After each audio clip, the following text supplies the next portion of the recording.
Hello friends, welcome back my another video. আজকে আমরা জানবো the most important editing tool for photo and video editing, the curve tool. তোমরা হয়তো অনেকেই জানো যে curve tool কিভাবে কাজ করে, আবার অনেকেই জানো না। যারা জানো না এই ভিডিওটা তাদের জন্য। বেসিক্যালি আমরা curve ইউজ করি ফটো বা ভিডিওতে ম্যানুয়ালি লাইট অ্যাডজাস্ট ও ডিজিটাল কোনো কালার অ্যাচিভ করার জন্য। তোমরা যদি কার্ভের ফান্ডামেন্টাল জেনে পারফেক্টলি একে মেনটেন করতে পারো তাহলে তোমাদের ভিডিও বা ফটোতে ম্যাজিকের মতো কাজ করবে এটা।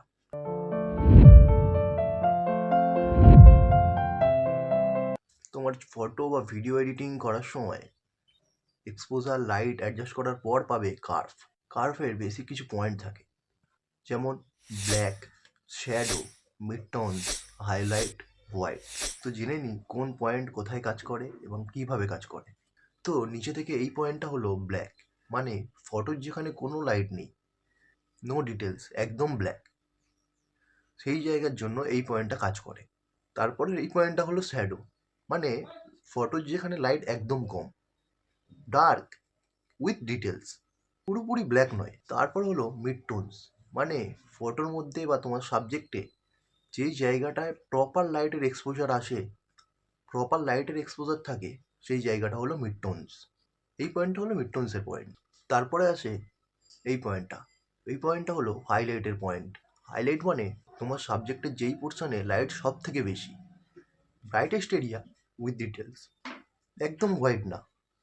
হোয়াইট কোথায় থাকে? হোয়াইট এরও উপরে, এরপরে হোয়াইট। এই পয়েন্টটা হলো হোয়াইট যেখানে কোনো ডিটেলস নেই, পুরোপুরি হোয়াইট। তো আগেই বলে রাখি, কার্ভ কিন্তু প্রত্যেকটা এডিটিং অ্যাপ্লিকেশনে সেম প্রসেস এবং সেম টেকনিকে কাজ করে। তো এক্সাম্পলের জন্য আমরা লাইটরুম অ্যাপ্লিকেশনটা ওপেন করে নিচ্ছি। দেখা যাক শুধুমাত্র কার্ভ টুল ইউজ করে কোনো ফটোকে এডিট করা যায় কি না। তো এই ফটোটায় আমি চাই ওভার এক্সপোজ যাতে না হয়, তার জন্য এই পয়েন্টটা একটু কমিয়ে নেব। এবার দেখব যাতে কোনো আন্ডার এক্সপোজ পার্টও না থাকে, তার জন্য নিচের পয়েন্টটা একটু বাড়াবো বা উপরের দিকে করে দেবো। এবার চাই শ্যাডোটা একটু বেশি থাকুক, তার জন্য শ্যাডোটা কমাবো। শ্যাডোর পয়েন্ট কোনটা? এইটা। আর হাইলাইটটাও সামান্য একটু বাড়িয়ে দেবো। এইভাবে আলাদা আলাদা পয়েন্ট ক্রিয়েট করে তুমি section to section contrast create করতে পারবে। আর এই যে কার্ভটা তৈরি হয়েছে, this is called S curve. This is the thumb rule for creating great contrast in your image.